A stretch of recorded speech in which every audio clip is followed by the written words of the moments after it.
Namaku Arif, seorang pemuda desa biasa. Hidupku berubah sejak aku menerima tawaran 100 juta untuk merawat seorang wanita lumpuh bernama Sari.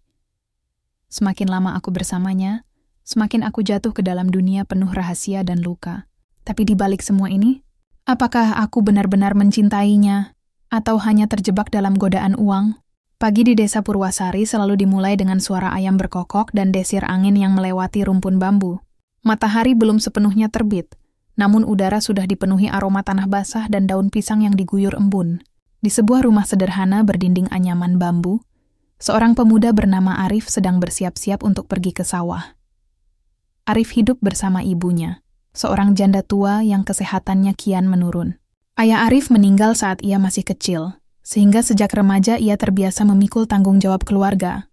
Ia bekerja sebagai buruh tani, membantu para pemilik sawah menanam padi atau mencangkul ladang, meski upah yang diterimanya jauh dari cukup.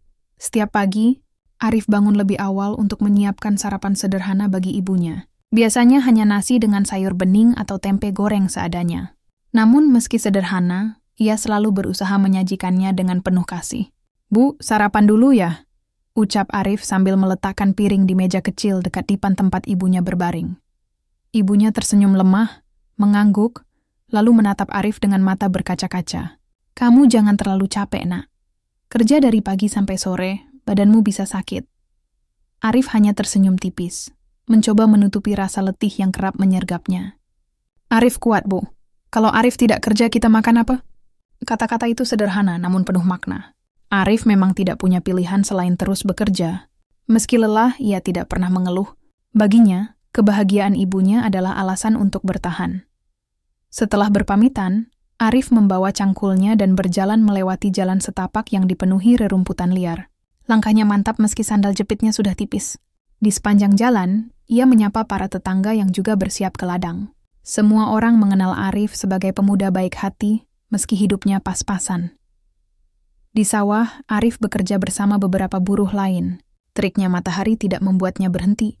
Tangan dan kakinya sudah terbiasa dengan lumpur, peluh, dan rasa perih akibat tergores batang padi. Namun, di balik keringatnya, ada doa yang selalu ia panjatkan. Semoga suatu hari ia bisa memperbaiki nasib. Menjelang siang, Arif duduk di pematang sawah, membuka bekal nasi yang dibungkus daun pisang. Di dalamnya hanya ada nasi putih, sambal, dan sepotong ikan asin. Namun bagi Arifnya itu sudah lebih dari cukup. Ia memandang jauh ke arah perbukitan, membiarkan pikirannya melayang. Ia sering membayangkan bagaimana rasanya hidup tanpa harus memikirkan kekurangan uang setiap hari. Sore itu, ketika matahari mulai condong ke barat, Arif berjalan pulang dengan tubuh letih. Keringat menempel di bajunya yang lusuh. Rambutnya basah oleh keringat bercampur debu. Ia ingin segera sampai rumah, beristirahat, dan menemani ibunya. Namun, langkahnya terhenti ketika seorang pria paruh baya menghampirinya di jalan. Pria itu mengenakan kemeja rapi, berbeda dengan kebanyakan orang desa. Senyumnya ramah, tetapi ada sorot mata yang membuat Arif merasa heran. "Kamu Arif, bukan?" tanya pria itu. Arif mengangguk pelan. "Iya, Pak. Ada apa ya?" Pria itu memperkenalkan diri sebagai Pak Surya, salah satu orang kepercayaan keluarga terpandang di desa tetangga. Ia lalu menanyakan kesediaan Arif untuk mengerjakan pekerjaan baru. Bukan lagi di sawah, melainkan merawat seorang wanita yang lumpuh. "Wanita itu namanya Sari," ucap Pak Surya pelan. "Dia tinggal sendirian di rumah besar dan butuh seseorang untuk merawatnya. Kami mencari orang yang sabar dan jujur. Kalau kamu mau, akan ada imbalan 100 juta. Kata-kata itu membuat Arif terdiam. Angka itu begitu besar, jauh melampaui apa yang pernah ia bayangkan. 100 juta, jumlah yang mampu mengubah hidupnya, memperbaiki rumah, mengobati ibunya, bahkan memberi harapan baru. Namun pekerjaan itu bukan hal mudah. Merawat seseorang bukanlah sekadar soal uang. Arif menelan ludah. Jantungnya berdegup kencang. 100 juta, Pak. Apa tidak salah? Pak Surya menggeleng. "Tidak, itu sudah keputusan keluarga. Yang penting, kamu mau atau tidak." Di kepalanya, Arif mulai dihantui berbagai pikiran. Bagaimana kalau ia tidak sanggup? Bagaimana jika wanita itu sulit dirawat? Bagaimana kalau semua ini hanya jebakan? Namun, bayangan wajah ibunya yang lemah membuatnya tidak bisa menolak begitu saja. Sesampainya di rumah, ia tidak langsung memberi jawaban. Ia duduk termenung di depan lampu minyak yang redup, sementara ibunya tertidur. Hatinya berkecamuk. Ia ingin menolong ibunya, ingin keluar dari belenggu kemiskinan, tetapi ia juga merasa gentar menghadapi pekerjaan yang sama sekali asing. Malam itu, suara jangkrik dan desiran angin menemani kebimbangannya. Ia memandang langit yang dipenuhi bintang, seakan mencari jawaban di sana. Akhirnya Arif memejamkan mata, mencoba menenangkan diri. Ia tahu, keputusan yang akan diambilnya kelak akan mengubah seluruh jalan hidupnya. Pagi itu, Arif bangun dengan hati yang gelisah. Keputusan yang diambilnya semalam terasa seperti langkah besar yang penuh risiko. Ia menerima tawaran Pak Surya untuk bekerja merawat seorang wanita bernama Sari, meski dirinya belum tahu siapa sebenarnya wanita itu, dan apa yang akan ia hadapi. Sinar matahari masuk menembus celah-celah dinding bambu rumahnya. Ibunya masih berbaring, wajahnya tampak pucat. Arif duduk di samping ranjang, menggenggam tangan ibunya yang dingin. "Bu," katanya lirih, "Arif dapat kerja baru. Mungkin agak berat, tapi upahnya besar, Bu. Kalau ini berhasil, kita bisa memperbaiki rumah, beli obat, bahkan tidak perlu lagi cemas soal makan." Ibunya membuka mata perlahan. Ada keraguan di sana, namun juga doa yang terpanjat dalam diam. "Kerja apa, Nak?" tanya ibunya dengan suara lemah. "Merawat seseorang, Bu," katanya seorang perempuan. Arif juga belum tahu banyak. Ibunya terdiam, menatap wajah Arif lama sekali. Senyum tipis terukir di bibirnya, meski sorot matanya menyimpan cemas. "Kalau itu yang terbaik menurutmu, lakukan. Tapi jangan lupa, Nak, uang bisa dicari. Tapi kebaikan hati jangan sampai hilang." Kata-kata itu menusuk Arif. Ia mengangguk, mencoba meneguhkan hati. Hari itu ia mengenakan kemeja lusuh warna coklat, celana hitam yang sudah pudar warnanya, dan sandal jepit tipis. Penampilannya sederhana, namun ia berusaha merapikan diri. Sekitar jam 9 pagi, Pak Surya menjemputnya dengan sepeda motor. Perjalanan menuju rumah Sari melewati hamparan sawah, jalan berbatu, dan deretan pohon kelapa yang menjulang. Semakin jauh dari desanya, semakin terasa asing suasananya. Hingga akhirnya mereka sampai di sebuah rumah besar bercat putih gading. Rumah itu berbeda dari rumah-rumah lain di sekitar. Halamannya luas, pagar besi menjulang dengan cat hitam berkilau. Di bagian depan, ada taman kecil yang tampak kurang terawat. Bunga-bunga layu seperti lama tidak disentuh. Kesunyian menyelimuti tempat itu, seakan menyimpan rahasia yang tak ingin dibuka. Arif menelan ludah. Jantungnya berdegup kencang. "Ini rumahnya," ucap Pak Surya sambil mematikan mesin motor. "Mulai hari ini, kamu tinggal di sini. Tugasmu merawat Nona Sari. Kalau ada kebutuhan, laporkan padaku." Arif mengangguk pelan. Tangannya terasa dingin. Ia mengikuti langkah Pak Surya memasuki rumah. Begitu pintu kayu besar dibuka, aroma kayu tua bercampur debu menyambut. Ruangan dalamnya luas, dengan perabotan mahal, namun banyak sudut tampak redup dan berdebu. Seperti rumah megah yang kehilangan penghuninya. Langkah mereka terhenti di depan sebuah pintu kamar besar. Pak Surya mengetuk pelan. Dari dalam terdengar suara lembut namun tegas. "Masuk," pintu terbuka. Di dalam Arif melihat seorang wanita duduk di kursi roda. Rambut hitamnya tergerai rapi, kulitnya putih pucat, dan matanya tajam seakan menyimpan banyak cerita. Itulah pertama kalinya Arif melihat Sari-Sari mengenakan gaun sederhana warna biru muda. Wajahnya cantik meski tanpa riasan. Namun ada sorot dingin di matanya. Ia menatap Arif dari ujung kepala hingga kaki, lalu kembali menatap lurus tanpa ekspresi. "Dia yang akan merawat saya?" tanya Sari kepada Pak Surya. "Benar, Nona," jawab Pak Surya sopan. "Namanya Arif. Dia pemuda jujur, sabar, dan bisa dipercaya." Sari terdiam sejenak, lalu mengalihkan pandangan pada Arif. "Namamu Arif?" "Iya, Nona," jawab Arif gugup, menunduk hormat. Sari menghela napas panjang. "Kamu tahu pekerjaanmu bukan mudah. Saya butuh bantuan untuk hal-hal dasar. Makan, mandi, berpindah tempat. Kalau kamu merasa jijik atau tidak sanggup, lebih baik katakan sekarang." Nada bicaranya datar, bahkan terdengar tajam. Arif sempat tersentak, namun ia menegakkan badan. "Saya akan berusaha sebaik mungkin, Nona. Mohon izinkan saya mencoba." Mata Sari menatap tajam, lalu melembut sesaat. Seolah ada sesuatu dalam diri Arif yang membuatnya ragu untuk menolak. "Baik, kita lihat sejauh mana kamu bisa bertahan." Pak Surya lalu pamit, meninggalkan Arif berdua dengan Sari. Suasana hening terasa menekan. Arif berdiri canggung, tidak tahu harus berbuat apa. Ia menatap kursi roda Sari, lalu berusaha membuka percakapan. "Nona, apa ada yang perlu saya lakukan sekarang?" tanyanya hati-hati. Sari menatapnya sekilas. "Panggil saya Sari. Saya tidak suka disebut Nona. Dan sekarang, tolong ambilkan segelas air. Di meja dekat jendela. Arif mengangguk cepat, lalu mengambil gelas air yang dimaksud.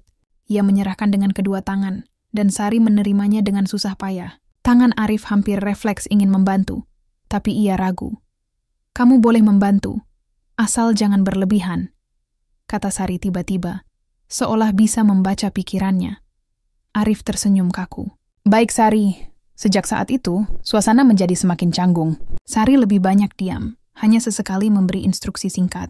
Sementara Arif berusaha menyesuaikan diri, menyapu lantai, merapikan tempat tidur, dan mengatur barang-barang kecil di kamar.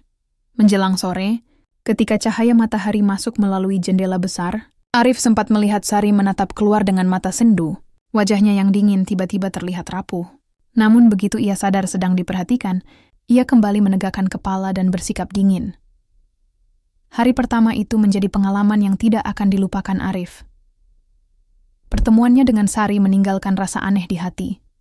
Campuran kagum, iba, dan heran. Ada sesuatu dalam diri wanita itu yang membuatnya ingin tahu lebih dalam. Malamnya, ketika Arif diberi kamar kecil di lantai bawah, ia berbaring dengan pikiran berkecamuk. Ia tahu pekerjaannya tidak akan mudah. Namun, entah kenapa, ada bagian dari dirinya yang ingin bertahan. Di luar, angin malam berhembus lembut, membawa suara dedaunan. Arif menutup mata, memeluk erat selimut tipis. Hari pertama telah usai, tapi ia sadar. Ini baru permulaan. Hari pertama sudah berlalu dengan canggung. Pagi berikutnya, Arif bangun lebih awal dari biasanya. Suara kokok ayam memang terdengar jauh lebih pelan di desa tetangga ini. Tetapi rasa gugup dalam dadanya justru membuatnya terjaga sejak fajar. Ia menatap kamar kecil tempatnya menginap. Dindingnya berlapis cat kusam, ada sebuah ranjang sederhana, dan meja kayu tua di sudut ruangan. Meski rumah Sari besar, tidak semua ruangan terawat dengan baik. Beberapa bagian tampak usang, seperti rumah yang lama ditinggalkan oleh keceriaan. Namun bagi Arif, kamar itu sudah cukup nyaman dibanding rumahnya yang berdinding bambu. Ia menarik napas panjang, mencoba mengumpulkan tenaga, lalu keluar untuk memulai hari. Di dapur, ia menemukan peralatan memasak yang sebagian besar tersusun rapi, meski jarang digunakan. Arif mengira Sari jarang makan masakan rumah. Ia memutuskan memasak bubur sederhana, menambahkan sedikit sayuran dan potongan tahu. Meski bukan koki andal, ia terbiasa menyiapkan makanan untuk ibunya, sehingga tangannya cukup cekatan. Ketika bubur matang, Arif menuangkannya ke dalam mangkuk porselen putih. Ia lalu membawa baki itu ke kamar Sari. Sesampainya di depan pintu, ia mengetuk pelan. Sari, boleh saya masuk? Dari dalam terdengar suara pelan, agak serak karena baru bangun. Masuk saja. Arif mendorong pintu perlahan. Di sana, Sari sudah duduk di kursi roda dekat jendela. Rambutnya masih terurai. Wajahnya terlihat pucat diterpa cahaya matahari pagi. Meski tampak rapuh, ada kewibawaan yang sulit dijelaskan. Saya masak bubur. Semoga cocok, kata Arif dengan suara hati-hati. Sari menatapnya singkat, lalu menunduk pada mangkuk di baki. Kamu masak sendiri? Iya, jawab Arif sambil tersenyum canggung. Saya biasa masak untuk ibu saya, jadi ya seadanya. Sari tidak berkomentar lagi. Ia hanya menatap mangkuk itu dengan ekspresi sulit ditebak. Arif segera mengambil sendok, lalu duduk berhadapan dengannya. Kalau boleh saya bantu menyuapi? Tanyanya dengan suara pelan, penuh keraguan-raguan. Ada keheningan sejenak. Sorot mata Sari berubah dingin. Kamu tidak perlu merasa kasihan, katanya datar. Kalau saya butuh bantuan, saya akan bilang. Arif tercekat. Ia buru-buru menunduk merasa salah bicara. Maaf, saya tidak bermaksud begitu. Saya hanya ingin memudahkanmu. Sari menutup mata sejenak, lalu menghela napas panjang. Baiklah, tapi jangan menatap saya seolah saya tidak berdaya. Arif mengangguk cepat. Saya mengerti. Perlahan ia mulai menyuapi bubur itu. Awalnya suasana begitu kaku, namun lama-lama Sari melunak. Ia makan tanpa banyak protes, hanya sesekali berkomentar. Terlalu asin. Atau, kamu bisa lebih sabar. Meski nadanya dingin, ada kelembutan samar di balik kata-kata itu. Setelah selesai, Arif membersihkan sisa makanan dari bibir Sari dengan tisu. Tangannya gemetar, khawatir Sari marah. Namun wanita itu hanya menatap kosong keluar jendela, tidak menolak, tidak juga tersenyum. Terima kasih, katanya lirih. Kata itu membuat Arif sedikit lega. Hari-hari berikutnya, rutinitas mulai terbentuk. Arif bangun pagi, menyiapkan makanan, membantu Sari mandi dengan sangat hati-hati, lalu mengajaknya duduk di teras rumah untuk menghirup udara segar. Awalnya Sari banyak diam, hanya memberi instruksi singkat. Namun perlahan, ia mulai membuka sedikit percakapan. Suatu sore, ketika mereka duduk di teras, Arif memberanikan diri bertanya, "Sari, boleh saya tahu, sudah berapa lama kamu seperti ini?" Sari menoleh pelan, menatapnya dengan sorot mata yang tajam. Ada jeda panjang sebelum ia menjawab. "Sejak kecelakaan itu." Arif menelan ludah. "Kecelakaan?" "Ya," jawab Sari singkat seakan tidak ingin melanjutkan. Pertanyaan berikutnya, tolong simpan saja. Arif menunduk. Ia merasa bersalah sudah terlalu jauh mencampuri. Namun dalam hati rasa penasaran semakin tumbuh. Apa sebenarnya yang terjadi pada wanita ini? Mengapa ia tinggal sendirian di rumah besar, tanpa keluarga yang mendampinginya? Malam itu, ketika Arif kembali ke kamarnya, ia merenung lama. Ia merasa kasihan pada Sari, namun juga kagum pada kekuatan hatinya. Meski dingin dan penuh jarak, ada sesuatu dalam diri wanita itu yang memancarkan keteguhan. Seolah ia berusaha melindungi dirinya dari dunia luar. Hari demi hari berlalu. Arif mulai terbiasa dengan tugasnya. Ia belajar bagaimana memindahkan Sari dari kursi roda ke tempat tidur dengan lembut. Bagaimana mengatur posisi tubuhnya agar tidak kaku. Bahkan bagaimana menenangkan Sari ketika rasa sakit menyerang. Meski lelah, Arif merasa ada kepuasan tersendiri. Di balik semua itu, ada benih kecil yang tumbuh dalam hatinya. Setiap kali melihat senyum samar Sari, meski hanya sekilas, hatinya bergetar. Ia tidak berani mengakuinya, bahkan pada dirinya sendiri. Namun ia tahu, perasaannya mulai berubah. Sementara itu, Sari juga mulai merasakan kehadiran Arif berbeda dari orang lain. Pemuda desa itu tidak banyak bicara, tapi tindakannya tulus. Ia tidak pernah mengeluh, tidak menunjukkan jijik, bahkan selalu sabar meski Sari kerap bersikap dingin. Itu membuat hatinya pelan-pelan goyah, meski ia berusaha keras menyembunyikannya. Awal perawatan itu bukan sekadar tugas bagi Arif.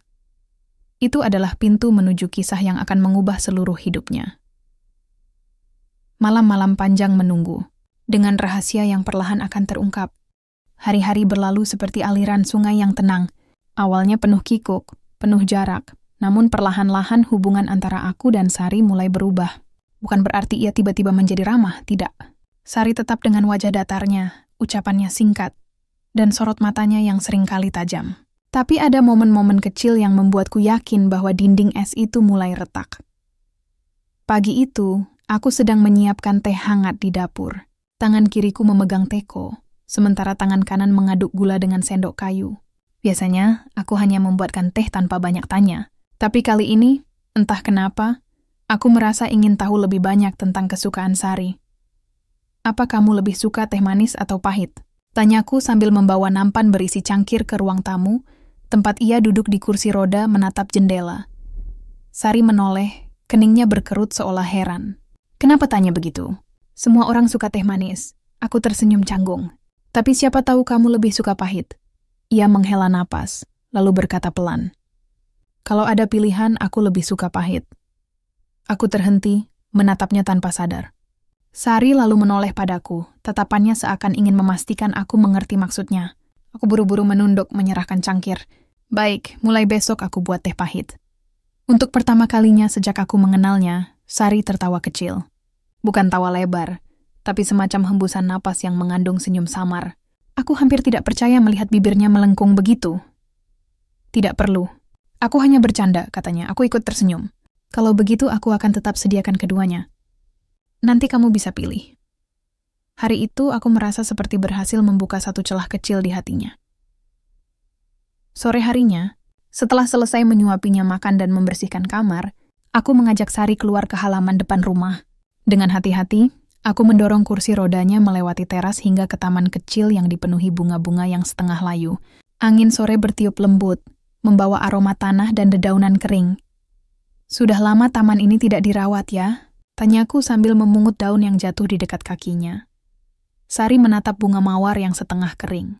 Dulu taman ini selalu penuh warna. Ada tukang kebun yang merawatnya setiap hari.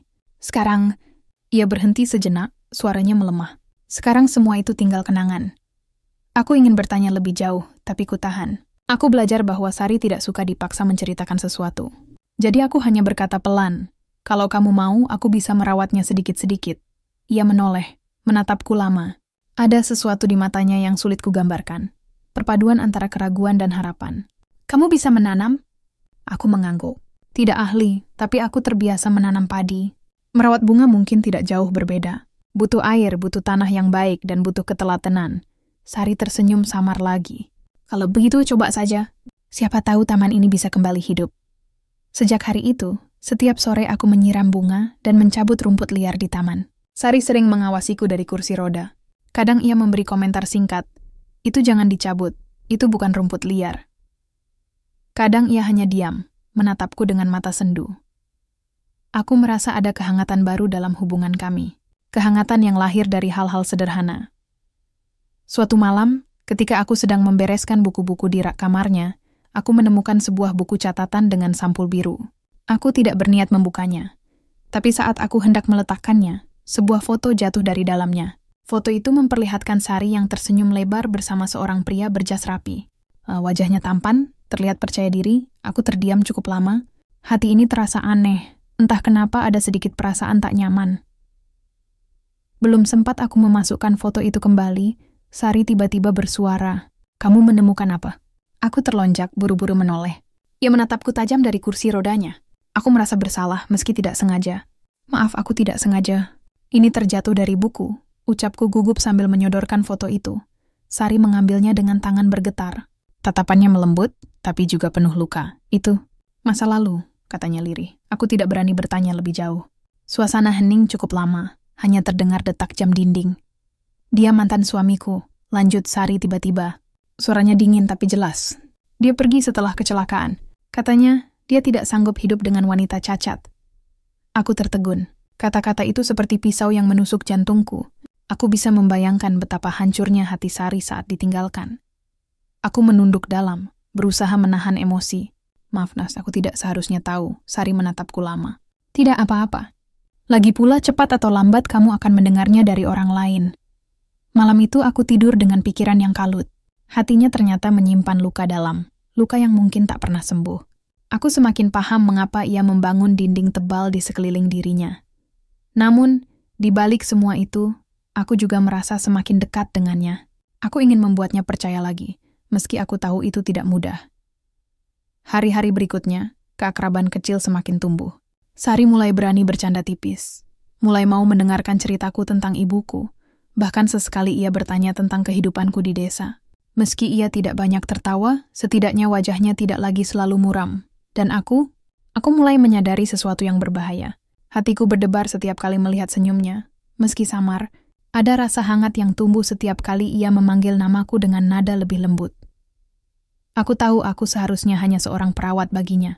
Aku dibayar untuk merawatnya, bukan untuk jatuh hati. Tapi hati tidak bisa diatur. Celah keakraban itu telah terbuka, dan aku tidak tahu kemana akan membawaku. Hari-hari bersama Sari semakin membuatku terbiasa dengan rutinitas barunya.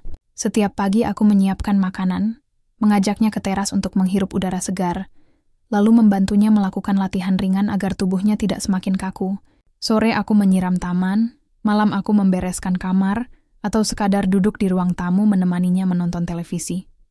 Aku mulai merasa rumah besar itu tak lagi sesunyi dulu. Ada percakapan kecil, ada senyum samar, meski kadang hanya singkat. Namun, di balik semua itu, aku masih merasakan satu hal yang mengganjal. Sari seolah menyembunyikan sesuatu yang besar.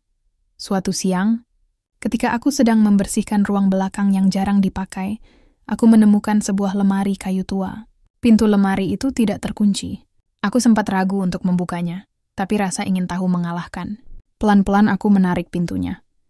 Di dalam, ada beberapa kotak sepatu berisi kertas-kertas, dokumen, dan bingkai foto. Tanganku meraih salah satu bingkai. Foto itu memperlihatkan Sari tersenyum cerah, berdiri di samping seorang pria berjas hitam. Mereka tampak bahagia, seperti pasangan yang baru menikah. Di belakangnya, terlihat mobil mewah berwarna putih. Aku menatap foto itu lama. Pria yang sama dengan foto yang pernah jatuh dari buku catatan biru. Wajah yang tampan, percaya diri, dan terlihat sangat berbeda dari kehidupanku yang sederhana. Hatiku berdesir aneh. Aku segera meletakkan foto itu kembali, lalu merapikan isi lemari. Namun tanpa kusadari, langkah kaki terdengar dari arah pintu. Apa yang kamu lakukan di sana? Aku terlonjak. Sari berdiri, bukan duduk, di kursi roda di ambang pintu. Matanya menatapku tajam, penuh curiga. Aku hanya sedang membersihkan ruangan ini. Lemari ini terbuka, jadi aku lihat sebentar. Suaraku bergetar. Sari terdiam cukup lama. Tatapannya menusuk, membuatku hampir tak sanggup menatap balik. Lalu ia berkata pelan, "Kamu sudah lihat, bukan?" Aku menunduk. "Maaf, aku tidak berniat mengusik masa lalumu, hening." Suasana begitu tegang hingga aku bisa mendengar detak jantungku sendiri. Akhirnya Sari menghela napas panjang. "Itu dulu suamiku, namanya Bagas. Dia meninggalkanku setelah kecelakaan yang membuatku seperti ini." Kata-kata itu menusuk hatiku, meski aku sudah mendengar sekelumit sebelumnya. Namun kali ini, Sari mengatakannya sendiri dengan nada getir. "Dia pergi begitu saja?" Tanya aku pelan. "Ya," jawab Sari lirih, menatap jauh. Dia bilang tidak sanggup hidup dengan wanita lumpuh. Padahal sebelum kecelakaan kami punya segalanya. Rumah ini penuh tawa, penuh tamu, penuh rencana. Setelah aku kehilangan kakiku, aku juga kehilangan segalanya. Aku tercekat. Kata-katanya begitu dalam, seolah aku bisa merasakan hancurnya hati yang ia alami. Aku tidak tahu harus bilang apa, kataku jujur. Sari menatapku, sorot matanya redup. "Kamu tidak perlu bilang apa-apa. Aku sudah terbiasa dengan sepi. Aku sudah terbiasa dengan tatapan orang yang kasihan. Aku sudah terbiasa dikhianati. Aku ingin mendekat, ingin berkata bahwa aku berbeda, tapi lidahku keluh. Aku hanya bisa menatapnya dengan perasaan yang campur aduk." Beberapa hari setelah itu, aku mulai mendengar bisikan-bisikan dari tetangga sekitar. Suatu sore, saat aku membeli sayuran di warung dekat gang, 2 ibu-ibu berbisik sambil melirik ke arahku. "Itu yang sekarang kerja di rumah besar. Katanya digaji mahal sekali." Ya ampun, memangnya siapa yang berani tinggal di sana? Rumah itu penuh rahasia. Sari itu sebenarnya kaya raya. Katanya ada harta warisan dari keluarganya. Aku pura-pura tidak mendengar, tapi kata-kata mereka menancap di kepalaku. Harta warisan kaya raya? Sepulangnya, aku duduk termenung di kamar kecilku.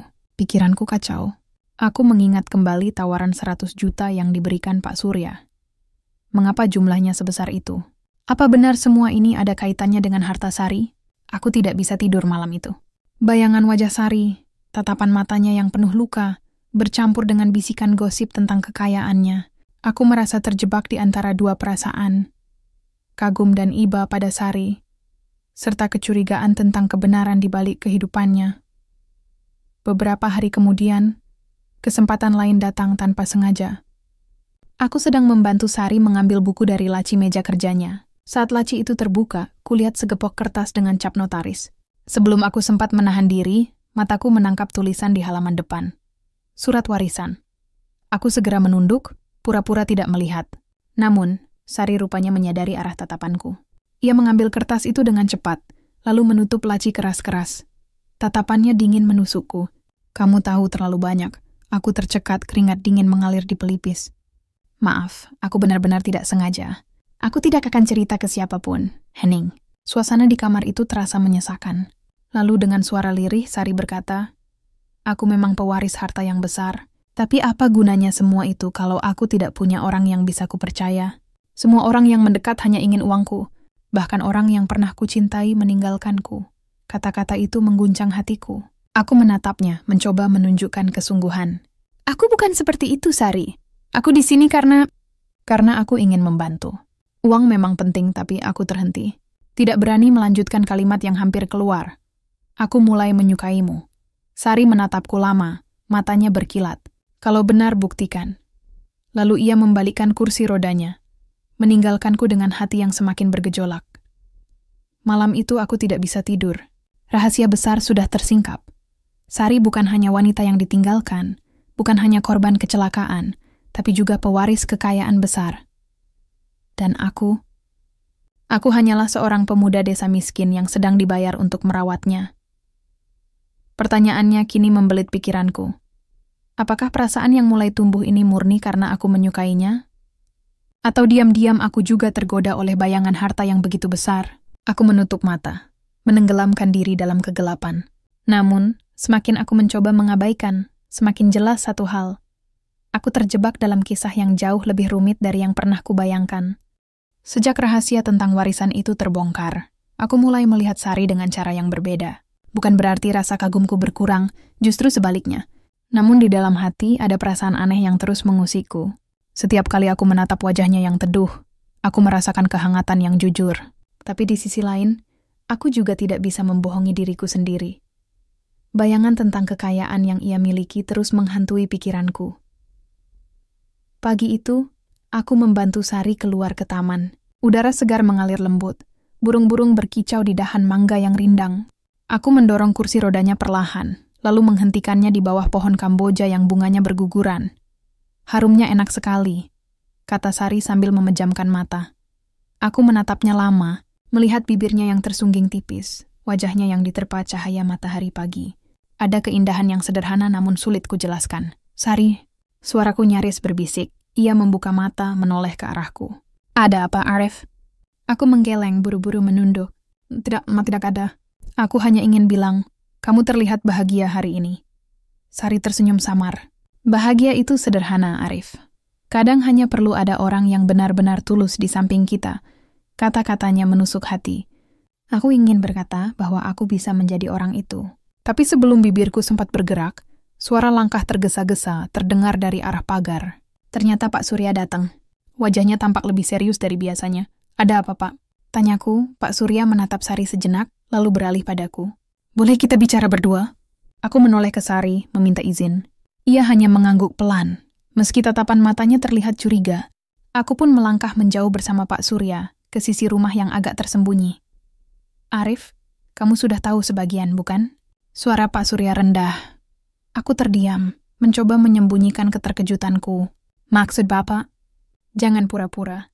Kamu sudah lihat dokumen warisan itu kan? Aku menarik napas dalam, lalu mengangguk pelan. Pak Surya mendesah berat. Kalau begitu, aku harus jelaskan sesuatu. Sari memang pewaris sah dari harta keluarga besarnya. Jumlahnya bukan main-main, Arif. Tanah, perusahaan, tabungan, semuanya bisa membuat siapapun tergoda. Aku terdiam, merasakan dadaku berdegup lebih cepat. Kenapa Bapak cerita ini padaku? Tanyaku hati-hati, karena aku melihat kamu mulai dekat dengannya. Aku tidak ingin kamu terjebak. Kamu harus sadar, banyak orang di luar sana yang mengincar kekayaannya. Jangan sampai kamu salah satu dari mereka. Aku tersentak. Apa maksud Bapak? Saya tidak, Pak Surya memotong cepat. Aku hanya mengingatkan. Ingat asalmu, Arif. Kamu buruh tani, hidupmu pas-pasan. Kalau tiba-tiba kamu berada di dekat Sari, orang-orang akan bertanya-tanya. Mereka akan bilang kamu hanya ingin hartanya. Kata-kata itu seperti tamparan keras. Aku ingin marah, ingin membantah, tapi di lubuk hati terdalam aku tahu, ada benarnya. Bukankah aku sempat tergoda saat mendengar tentang warisan itu? Bukankah aku sempat membayangkan hidup berbeda jika semua itu jadi milikku? Aku menggenggam erat jemariku, mencoba menahan emosi. Pak Surya, saya tidak seperti itu. Saya benar-benar peduli pada Sari. Saya ingin melihatnya bahagia. Pak Surya menatapku lama, seakan menilai ketulusan dari mataku. Akhirnya ia menghela napas. Kalau begitu buktikan. Jangan biarkan rasa tamak merusakmu. Setelah berkata begitu, ia pergi meninggalkanku sendiri di halaman. Dadaku terasa sesak, pikiranku kacau. Aku tidak tahu harus marah atau bersyukur atas peringatan itu. Sore harinya, saat aku sedang membantu Sari membaca buku di ruang tamu, tiba-tiba ia menutup halaman dengan cepat. Arif, katanya pelan, apa yang tadi dibicarakan Pak Surya padamu? Aku tercekat. Tidak ada. Hanya hal-hal kecil. Sari menatapku tajam. Jangan bohong. Aku tahu Surya tidak akan datang jauh-jauh hanya untuk hal kecil. Aku terdiam. Aku ingin jujur, tapi aku takut membuatnya tersinggung. Akhirnya aku berkata samar. Dia hanya mengingatkan aku agar selalu sabar merawatmu. Sari masih menatapku lama, lalu menghela napas.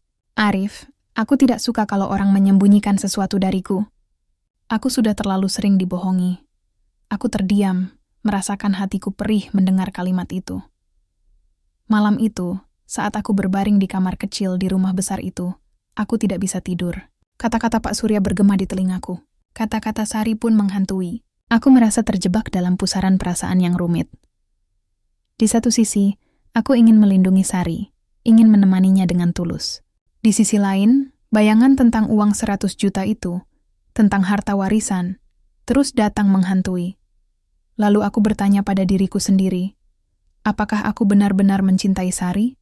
Atau hanya mencintai peluang hidup yang ia bawa? Pertanyaan itu menekan dadaku hingga sulit bernapas.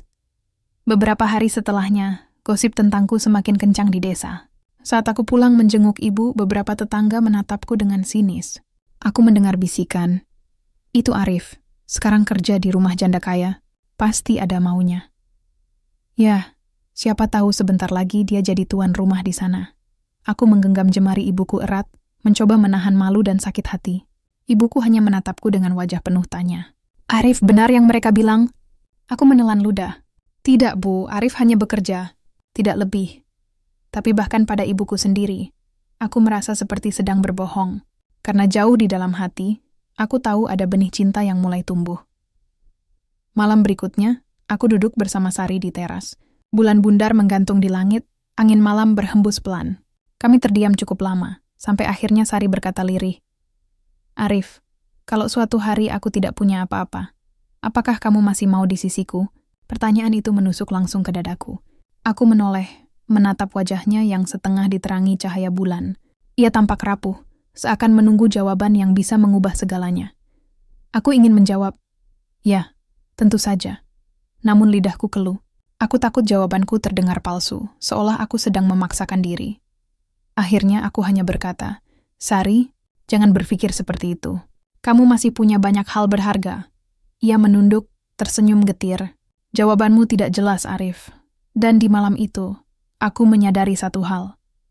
Keheningan di antara kami bukan lagi kenyamanan, tapi jurang yang semakin lebar. Jurang yang lahir dari cinta dan kecurigaan yang saling bertarung di dalam hati. Hari-hari setelah pertanyaan Sari tentang apakah aku akan tetap di sisinya bila ia tak punya apa-apa, terus menghantui pikiranku. Pertanyaan itu sederhana, tapi terasa seperti pisau yang menembus dadaku. Aku tidak sanggup menjawab dengan jujur karena bahkan pada diriku sendiri, aku belum tahu jawabannya. Aku mulai merasa jarak antara kami semakin nyata. Sari masih tersenyum saat aku membantunya. Masih menyapaku dengan lembut. Tapi di balik sorot matanya ada sesuatu yang berubah. Ia tidak lagi sepenuhnya percaya padaku. Sementara itu, gosip di desa semakin panas. Setiap kali aku pulang menjenguk ibu, semakin banyak bisikan yang kudengar. "Itu Arif, pemuda miskin yang sekarang kerja di rumah kaya. Hati-hati saja. Jangan-jangan dia sudah punya rencana besar." Aku dengar janda itu punya harta warisan yang tak habis 7 turunan.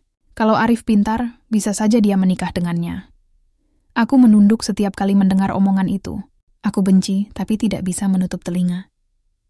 Suatu sore, ketika aku pulang dengan membawa obat untuk ibuku, beliau menatapku dengan serius. "Arif, jujurlah pada ibu. Kamu benar-benar hanya bekerja, kan?" Aku terdiam lama. "Ya, Bu, Arif hanya bekerja. Tapi mengapa orang-orang bilang yang macam-macam?" "Ibu takut, Nak. Ibu takut kamu terjebak." Aku menggenggam tangan ibuku erat. "Ibu jangan khawatir. Arif tahu apa yang dilakukan." Namun saat berkata begitu, aku sendiri tidak yakin. Di rumah besar itu, suatu malam aku sedang membereskan buku-buku di meja kerja ketika terdengar suara pintu diketuk keras. Aku berjalan ke ruang tamu. Betapa terkejutnya aku ketika melihat seorang pria berdiri di ambang pintu. Wajahnya tegas, berpakaian rapi dengan jas gelap. Matanya tajam penuh kesombongan. Aku mengenalnya. Wajah itu sama dengan foto di bingkai yang pernah kulihat. "Bagas," gumamku pelan. Ia menatapku dengan dingin. "Kamu siapa?" "Arif. Aku bekerja di sini, merawat Bu Sari." Tanpa menjawab, ia melangkah masuk begitu saja, seolah rumah ini masih miliknya. Aku tercekat, tidak tahu harus berbuat apa. Segera aku berlari ke kamar Sari untuk memberitahunya. Begitu melihat Bagas masuk, wajah Sari pucat. Tangannya bergetar, bibirnya bergetar tanpa suara. "Apa yang kamu lakukan di sini?" tanya Sari dengan suara serak. Bagas tersenyum miring. "Aku hanya ingin memastikan keadaanmu. Sudah lama kita tidak bertemu, bukan?" "Pergi," ucap Sari singkat. "Aku tidak butuh kamu lagi." Aku bisa melihat betapa kerasnya Sari berusaha menahan emosi. Namun Bagas tertawa rendah. "Kamu benar-benar tegah. Setelah semua yang kualami juga, kamu pikir aku bahagia setelah kecelakaan itu? Kamu pikir aku tidak kehilangan apa-apa?" Sari menatapnya tajam. "Kamu yang memilih pergi. Kamu yang meninggalkanku di saat aku terpuruk. Jangan pernah berpura-pura jadi korban." Aku berdiri di samping Sari, mencoba menahan diriku agar tidak ikut campur. Tapi saat melihat air mata menetes di pipinya, aku tidak tahan lagi. "Pak, sebaiknya Anda pergi. Sari tidak ingin Anda di sini," kataku tegas. Bagas menoleh padaku, menatap penuh ejekan. "Dan kamu siapa?" Hanya pesuruh rendahan yang diberi upah untuk merawatnya? Jangan sok jadi pahlawan. Dadaku membara. Aku ingin membalas kata-kata itu, tapi kutahan. Aku tahu, kalau aku terpancing, hanya akan mempermalukan Sari. Namun Sari sendiri yang akhirnya bersuara. Suaranya bergetar tapi tegas. Bagas, aku tidak mau bertengkar lagi. Aku sudah cukup menderita karena masa lalu. Tolong, jangan datang lagi. Bagas terdiam sejenak. Matanya menajam. Lalu ia mendekat, berbisik keras hingga aku pun bisa mendengarnya. Kamu pikir aku tidak tahu tentang warisan itu? Kamu pikir kamu bisa menguasai semuanya sendirian? Cepat atau lambat, aku akan kembali untuk mengambil bagianku. Setelah berkata begitu, ia berbalik dan pergi, meninggalkan udara penuh ketegangan di ruangan itu. Sari jatuh terisak. Aku segera berlutut di sampingnya, menggenggam tangannya. Sari, jangan dengarkan kata-katanya. Dia tidak pantas kembali dalam hidupmu. Tapi Sari menatapku dengan mata berkaca-kaca. Kamu tidak mengerti, Arif. Kehadirannya membuka semua luka lama. Semua rasa sakit yang sudah berusaha kututup kembali menganga. Aku hanya bisa diam, menemaninya menangis. Hatiku ikut terluka, tapi aku tahu luka Sari jauh lebih dalam. Malam itu, aku tidak bisa tidur. Bayangan wajah Bagas terus muncul di kepalaku. Kata-katanya soal warisan juga mengusik. Apa maksudnya mengambil bagian? Apa mungkin ia berniat merebut harta Sari dengan cara licik? Aku merasa marah, khawatir, sekaligus bingung. Aku ingin melindungi Sari, tapi aku hanya seorang pemuda desa tanpa kuasa. Bagas jelas punya uang, kekuatan, dan mungkin koneksi hukum. Bagaimana aku bisa menandinginya? Namun di tengah kegalauan itu aku juga sadar satu hal. Perasaanku pada Sari semakin kuat. Aku tidak hanya ingin melindunginya sebagai pekerjaan. Aku ingin melindunginya karena aku peduli, karena aku mencintainya. Tapi apakah cintaku cukup kuat untuk melawan segala curiga, gosip, dan ancaman dari masa lalunya? Esok harinya suasana rumah terasa berat. Sari lebih banyak diam, matanya sayu, tubuhnya terlihat lemah. Aku mencoba mengajaknya bicara, membacakan buku kesukaannya, bahkan membuat sup hangat. Namun senyum yang biasanya muncul, kini lenyap. Arif, katanya pelan, kalau aku tidak bisa melawan Bagas, apakah kamu masih akan tetap di sisiku? Aku tercekat. Pertanyaan itu seperti luka baru yang menusuk. Aku menatapnya lama, mencoba mencari jawaban yang benar. Sari, kataku akhirnya, aku tidak peduli siapa yang datang. Aku tidak peduli harta atau warisan. Aku hanya peduli padamu. Matanya berkaca-kaca. Untuk pertama kalinya sejak semalam, ia tersenyum tipis. Aku ingin percaya, Arif, tapi hatiku terlalu sering dikhianati. Aku menggenggam tangannya erat. Izinkan aku membuktikan. Jangan menyerah. Dan di dalam hati, aku bersumpah pada diriku sendiri. Apapun yang terjadi, aku tidak akan membiarkan Bagas atau siapapun menyakiti Sari lagi. Namun aku juga tahu, sumpah itu akan mengantarkanku ke jalan penuh ujian. Karena luka lama yang terbuka itu bukan hanya milik Sari, melainkan juga milikku. Sejak kedatangan Bagas malam itu, hidupku dan Sari tak lagi sama. Rumah besar yang sebelumnya mulai terasa hangat, kembali dingin. Setiap lorong seperti menyimpan bayangan masa lalu yang menakutkan. Setiap suara di luar pagar membuat Sari resah, seakan Bagas bisa muncul kapan saja untuk merenggut ketenangan yang tersisa. Aku bisa merasakan ketakutannya. Malam-malamnya penuh mimpi buruk. Ia sering terbangun dengan keringat dingin. Aku selalu bergegas ke kamarnya, menggenggam tangannya, menenangkan dengan kata-kata sederhana. Namun aku tahu itu tak cukup. Luka yang dibangkitkan Bagas terlalu dalam untuk sekadar dihapus dengan belayan hangat. Hari itu Pak Surya kembali datang. Wajahnya muram, lebih berat daripada sebelumnya. Kami duduk di ruang tamu, sementara Sari memilih beristirahat di kamar. Arif, katanya pelan, aku ingin bicara serius. Aku menatapnya dengan cemas. Tentang Bagas? Pak Surya mengangguk. Dia tidak main-main. Dia tahu warisan itu sah milik Sari. Tapi dia mencari celah untuk merebutnya. Ada kabar, dia sedang menyiapkan gugatan hukum. Dadaku berdegup keras. Apa? Tapi jelas-jelas dia sudah meninggalkan Sari. Bagaimana bisa... Uang bisa membeli banyak hal, Arif, jawab Pak Surya getir. Pengacara, saksi palsu, bahkan hakim tertentu. Sari mungkin benar secara hukum, tapi bukan berarti aman. Itu sebabnya aku memperingatkanmu sejak awal. Aku mengusap wajahku dengan resah. Kalau begitu, apa yang harus kami lakukan? Pak Surya menatapku lama. Aku hanya bisa menjaga dari luar. Tapi kamu, Arif, kamu yang ada di sampingnya setiap hari. Jangan pernah biarkan Sari goyah, karena kalau hatinya runtuh, habis sudah semuanya. Kata-katanya menancap di dadaku. Aku mengangguk, meski di dalam hati aku merasa gentar.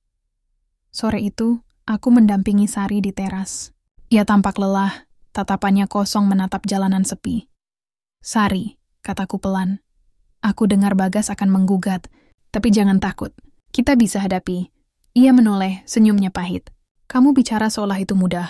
Bagas tahu cara menyakitiku, Arif. Dia tahu kelemahanku.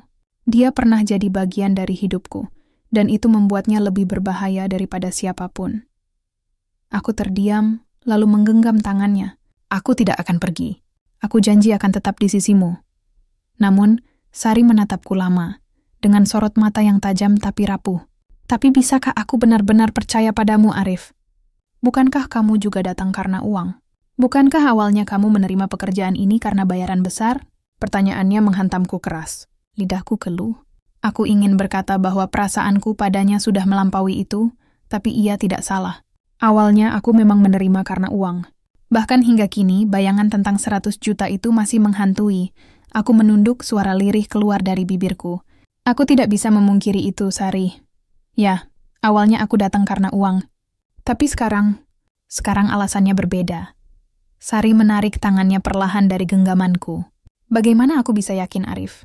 Bagas pun dulu bilang mencintaiku, tapi akhirnya dia pergi. Apa bedanya kamu dengan dia? Aku tercekat. Dadaku seperti ditusuk. Aku ingin berteriak bahwa aku berbeda, bahwa aku tulus, tapi aku tahu kata-kata tidak cukup. Hanya tindakan yang bisa membuktikan. Namun luka yang ia sebutkan membuatku sadar. Aku sedang bertarung, bukan hanya melawan Bagas, tapi juga melawan bayangan diriku sendiri. Apakah aku benar-benar tulus? Atau hanya manusia lemah yang bisa tergoda oleh harta? Malam itu, saat semua sudah tenang, aku duduk sendirian di kamar. Angin masuk lewat celah jendela, membawa dingin yang menembus tulang. Pikiranku kacau, aku menatap langit-langit, lalu menutup mata. Dalam kegelapan pikiranku, aku mendengar suara dua sisi batin yang saling bertarung. Satu suara berbisik. Ambil saja kesempatan ini, Arif. Kau bisa hidup tenang, ibumu tidak perlu lagi menderita. 100 juta itu baru permulaan. Kalau kau memenangkan hati Sari, kau bisa dapat lebih. Tapi suara lain menentang. Kalau kau hanya demi uang, kau tidak lebih baik dari Bagas. Kau akan melukai perempuan yang sudah terlalu banyak menderita. Kau benar-benar tega? Aku menutup telinga dengan kedua tangan, berusaha menyingkirkan suara-suara itu, tapi mereka tidak berhenti. Pertarungan batin itu membuat dadaku sesak. Air mataku mengalir tanpa kusadari. Aku merasa hina. Aku mencintai Sari, tapi aku juga takut pada diriku sendiri. Takut aku mencintainya setengah hati, dengan syarat harta di belakangnya. Beberapa hari kemudian, ketakutanku semakin nyata.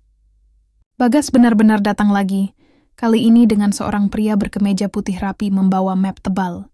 Mereka duduk di ruang tamu, sementara aku berdiri di samping Sari. Aku sudah mengajukan berkas ke pengadilan, kata Bagas dengan nada puas. Kamu tidak bisa menutup mata, Sari. Sebagai suami sah, aku berhak atas setengah dari harta warisanmu. Suami sah? Sari menatapnya dengan marah. Kau meninggalkanku, Bagas. Kau bahkan tidak peduli saat aku hampir mati. Bagas tersenyum tipis. Itu dulu. Hukum tidak peduli dengan perasaan. Hukum hanya peduli dengan ikatan. Dan aku masih punya itu. Aku mengepalkan tangan. Darahku mendidih. Aku hampir maju memukulnya, tapi Sari menahanku dengan tatapan.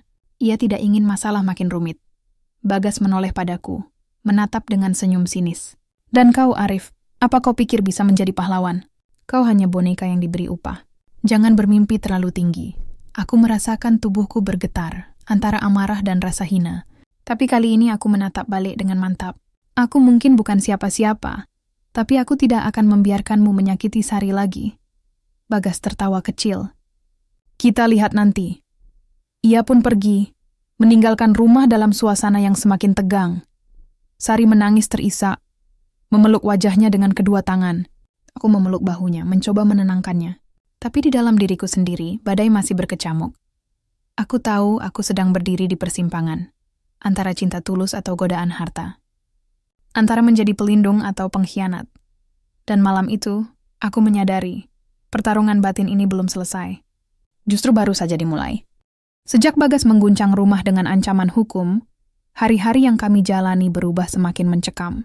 Sari lebih sering termenung, Pandangannya kosong ke arah jendela seolah mencari jawaban di balik langit kelabu. Aku sendiri tak kalah resah. Setiap kali memandangnya, dadaku penuh sesak, antara cinta dan kebimbangan, antara janji dan bayangan 100 juta yang masih membayang. Aku tahu, waktu semakin sempit. Gugatan Bagas bukan sekadar gertakan. Ia benar-benar akan menyeret Sari ke meja hijau.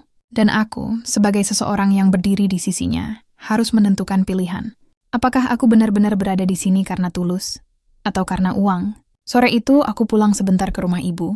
Rumah kecil berdinding papan itu menyambutku dengan bau kayu lembab. Ibu sedang duduk di kursi tua, menatap halaman.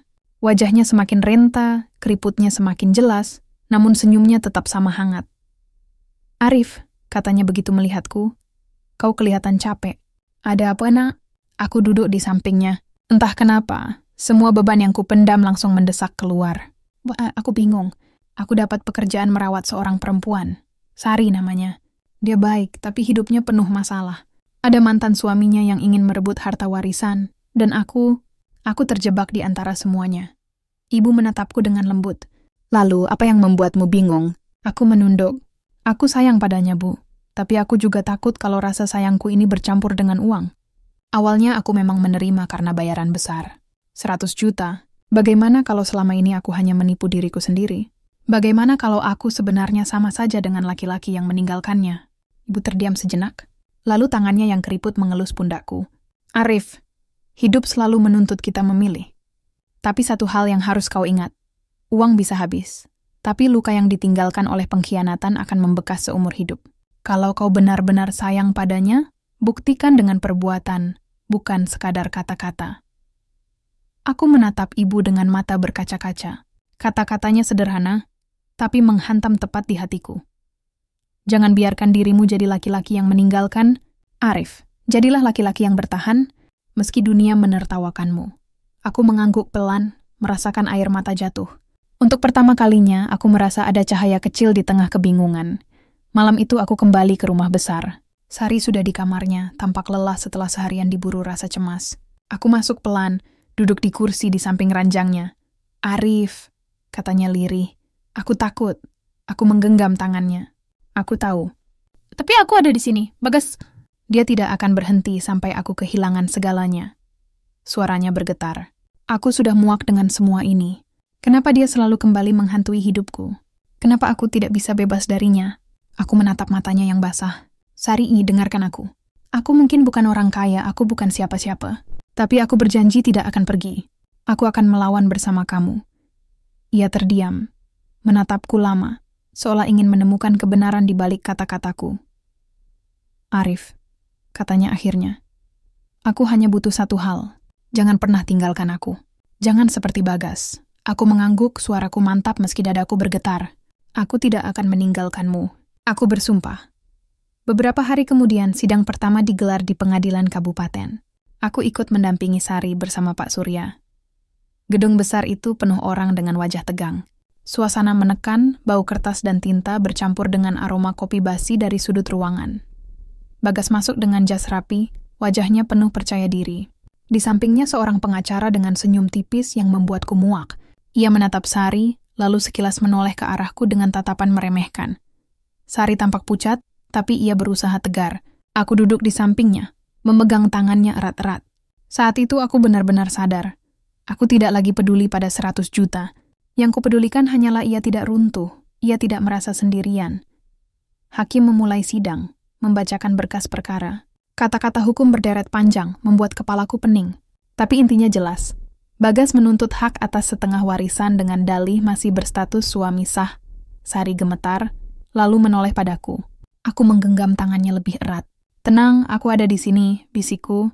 Saat itu, aku merasa sesuatu berubah di dalam diriku, seperti ada simpul yang terlepas. Pertarungan batin yang selama ini menyiksa seakan menemukan jawabannya. Aku tidak bisa lagi berdiri di tengah. Aku harus memilih. Dan pilihanku jelas. Aku memilih Sari. Bukan uang, bukan janji harta, hanya dia. Sepulang dari sidang, suasana di rumah penuh keheningan. Sari duduk di kursi roda, wajahnya lelah. Aku duduk di lantai, di depannya. "Apa kamu yakin bisa melawan Bagas?" Tanyanya lirih. Aku menatapnya mantap. Aku tidak tahu apakah kita bisa menang di pengadilan. Tapi satu hal yang pasti, Aku akan selalu berdiri di sampingmu. Aku tidak peduli apa yang akan terjadi pada harta itu. Aku hanya peduli padamu. Air matanya jatuh, mengalir di pipinya. Ia menutup wajah dengan kedua tangan. Arif, aku tidak tahu harus berkata apa. Aku menggenggam tangannya, lalu meletakkannya di dadaku. Rasakan ini. Aku tidak pernah main-main. Aku memilih kamu. Apapun risikonya. Sari menangis terseduh, lalu mengangguk. Untuk pertama kalinya setelah sekian lama, aku melihat secercah senyum tipis di wajahnya. Senyum yang rapuh tapi penuh harapan. Dan malam itu, saat bulan menggantung pucat di langit, aku tahu. Pilihanku sudah bulat. Aku memilih untuk mencintai, bukan menghitung keuntungan. Aku memilih bertahan, bukan pergi. Bagas boleh membawa pasukan pengacara, boleh menyuap siapa saja. Tapi satu hal yang tidak bisa ia rebut dariku adalah tekadku untuk menjaga Sari. Di dalam hati, aku berbisik. Ini bukan lagi tentang uang. Ini tentang cinta. Hari-hari setelah sidang pertama terasa panjang dan melelahkan. Setiap pagi aku terbangun dengan dada penuh sesak, bertanya-tanya apa yang akan menimpa kami. Bagas terus menekan dengan langkah-langkah hukumnya, seakan tak puas sebelum Sari kehilangan segalanya. Namun, anehnya, semakin besar ancaman dari luar, semakin kuat tekadku untuk tetap berada di sisinya. Sari mulai bisa tersenyum lagi meski singkat. Senyum yang hadir bukan karena keadaan membaik, melainkan karena ia tahu aku tidak pergi. Dan bagi dirinya, itu lebih berharga daripada segalanya. Suatu malam, setelah makan malam sederhana, Sari memintaku menemaninya di ruang kerja yang jarang ia buka. Ruangan itu berdebu, dipenuhi rak-rak buku tua dan sebuah lemari kayu besar di sudut. Ia mendorong kursi rodanya perlahan, lalu menunjuk ke arah lemari. Arif, katanya lirih. Ada sesuatu yang harus kamu tahu. Sesuatu yang belum pernah kuceritakan pada siapapun, bahkan pada Pak Surya. Aku menatapnya cemas. Rahasia apa, Sari? Tangannya bergetar saat membuka lemari itu. Dari dalam ia mengeluarkan sebuah kotak kayu berukir. Warnanya sudah kusam, tapi jelas sekali kotak itu bukan barang biasa. Ia meletakkannya di meja, lalu membuka kunci kecil di depannya. Di dalamnya ada tumpukan dokumen, surat, dan beberapa foto. Sari mengambil salah satunya, foto dirinya saat masih sehat, berdiri di samping seorang pria paruh baya dengan senyum hangat. Itu ayahku, katanya. Suaranya bergetar. Sebelum meninggal, beliau mewariskan seluruh harta dan usaha keluarga padaku. Tapi, ada syarat. Aku menelan ludah. Syarat apa? Sari menatap mataku dalam-dalam. Ayah ingin aku menemukan seseorang yang mencintaiku bukan karena harta. Dia tahu banyak orang akan mendekat hanya demi kekayaan, termasuk Bagas. Karena itu, ia meninggalkan pesan bahwa aku harus menguji siapapun yang datang ke hidupku. Aku terdiam, dadaku berdegup kencang. Maksudmu? Tawaran 100 juta itu, Sari mengangguk pelan. Ya, itu bagian dari ujian. Aku ingin tahu, apakah kamu akan bertahan hanya karena uang, atau karena aku. Kata-katanya menghantamku bagai petir. Aku teringat kembali pada hari pertama menerima tawaran itu. Betapa aku tergoda dengan bayangan 100 juta. Semua keresahanku selama ini seakan menemukan jawaban. Aku merasa tubuhku melemah. Jadi, sejak awal kamu mengetahuinya? Bahwa aku mungkin hanya tertarik pada uang? Air mata menetes di pipinya. Itulah kenapa aku ragu padamu, Arif. Aku takut kau akan sama seperti Bagas. Tapi, engkau tetap di sini. Kau tidak pergi meski Bagas datang dengan ancamannya. Kau memilih aku bukan uang. Itu yang membuatku yakin. Aku menunduk menahan air mata. Ada rasa lega tapi juga penyesalan. Aku ingin berteriak, ingin mengatakan betapa beratnya pertarungan batinku. Namun, melihat Sari menatapku dengan mata basah, aku tahu semuanya sudah cukup.